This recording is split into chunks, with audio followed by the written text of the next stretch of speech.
Youngsters मतलब क्या है? वो भी यंग ही थे यार, जॉन अब्राहम और यार मेरे कहने का मतलब था कि वो मैरिड थे और वो लोग इस ग्रुप से मिलते हैं जिसमें लारा दत्ता, विवेक ओबराय, अनमैरिड फकर्स थे जो भी लोग घूमने निकले थे। मेरे को बोलने थे। अच्छा, मतलब वो यंगस्टर्स थे और वो ओल्डस्टर्स थे, मतलब शादी करने के बाद इंसान बूढ़ा हो गाइस जाता दिस गाय है। जॉन अब्राहम की बॉडी देखी थी और विवेक ओबराय की बॉडी देखी थी। कैन वी जस्ट या स्टॉप?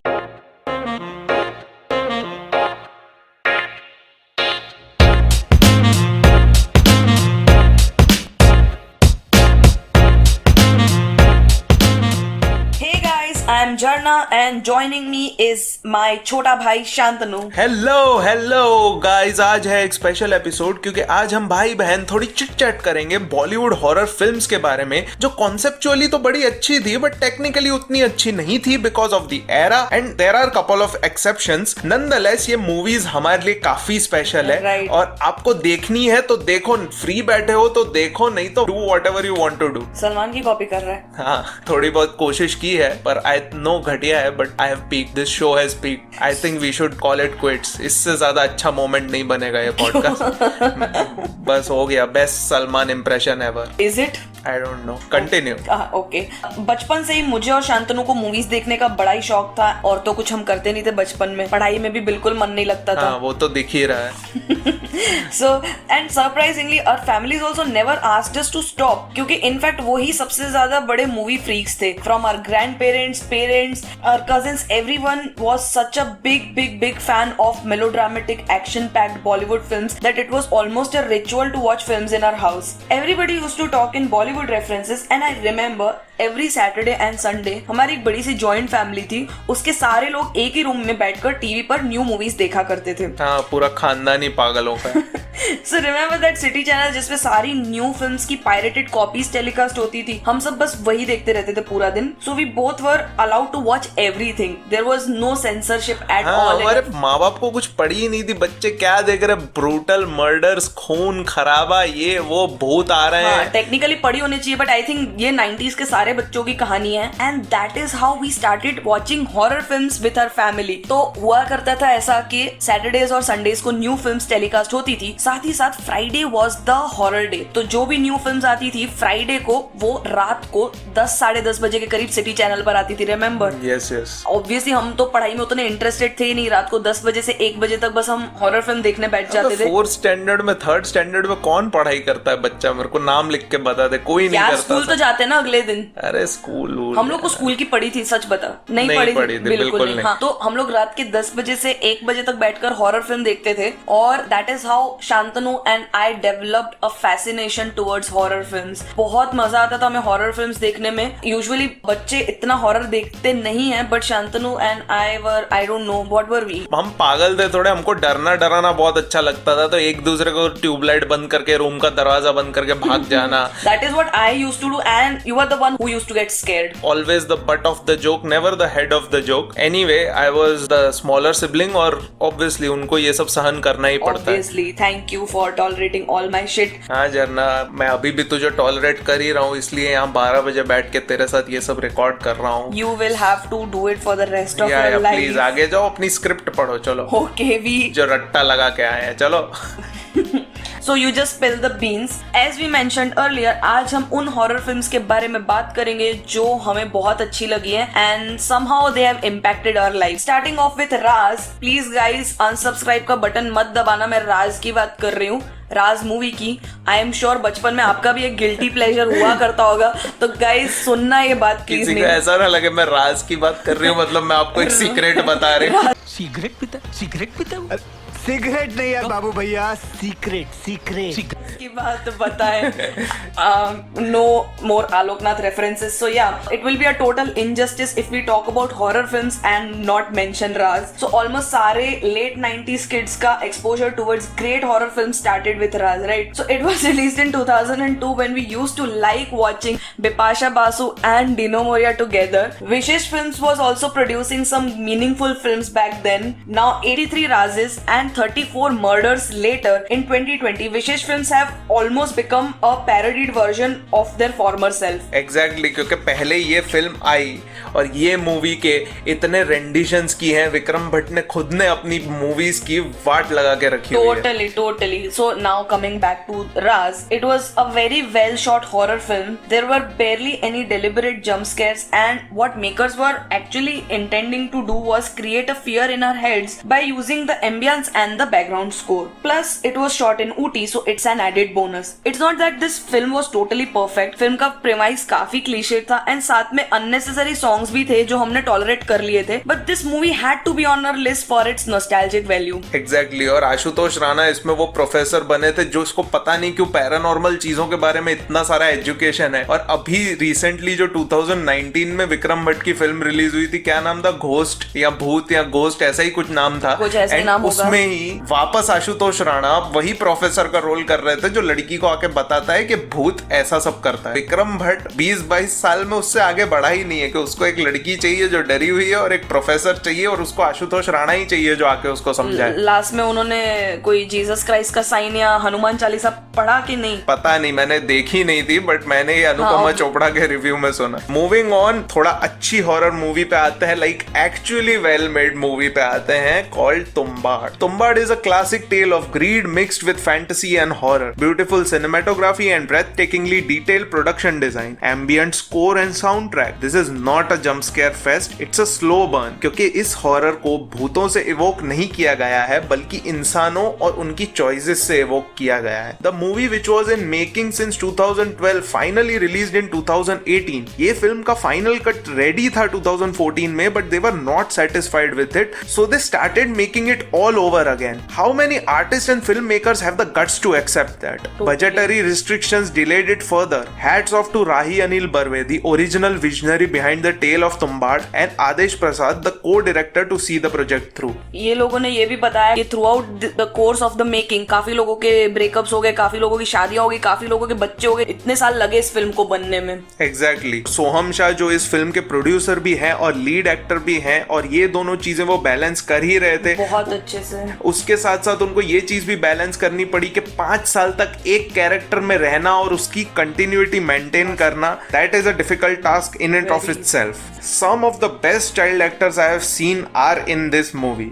ये फिल्म की माइथोलॉजी वेल डिफाइंड है और बहुत रिच है। सारे कैरेक्टर्स 3 डिमेंशनल हैं और ये इजीली इंडिया की बेस्ट हॉरर फिल्म है in the last 10 years for sure. So Shantanu Tumbbad film का बहुत बड़ा फैन है, उसने ये फिल्म 3 बार देखी थी already and he was forcing me to watch this film for so long that I succumb to it and मैंने वो फिल्म देखी, दैट टू शांतनु के साथ। So basically Shantanu watch this film 4 times and 4th time में भी he was so impressed and excited, like वो एकदम first timer की तरह ही बिहेव कर रहा था। मेरी एक गलती थी, मैंने ट्रेलर को बहुत ओवर एनालाइज किया था और मैं अपने दिमाग में एक स्टोरी सोच के गया था और मैं तुम्बाड़ से वो चीज एक्सपेक्ट कर रहा था, बट वो मेरी सबसे बड़ी गलती थी क्योंकि वैसी फिल्म ये बिल्कुल नहीं थी। और एंड तक, लास्ट सीन तक मुझे ऐसा लग रहा था कि यार ये क्या चल रहा है, मैं तो कुछ और ही एक्सपेक्ट करके आया था, ये कुछ और ही निकला। और ये चीजें कभी कभार मूवीज को ले डूबती है, बट मैंने जब एंड हुई और मेरे को जो फीलिंग आई तब मुझे लगा कि नहीं यार, मेरे को ये मूवी को एक और चांस देना चाहिए। तो मैं सेकंड टाइम ये मूवी देखने गया। तुमने मूवी को 4 चांस दे दिए बेसिकली। बिल्कुल, मैं सेकंड टाइम देखने गया और मैं अपने आप को इतना कोस रहा था कि मैं कितना बड़ा गधा हूं कि मैं खुद की एक्सपेक्टेशंस के वजह से इतनी वेल मेड मूवी को मैं नकार रहा था।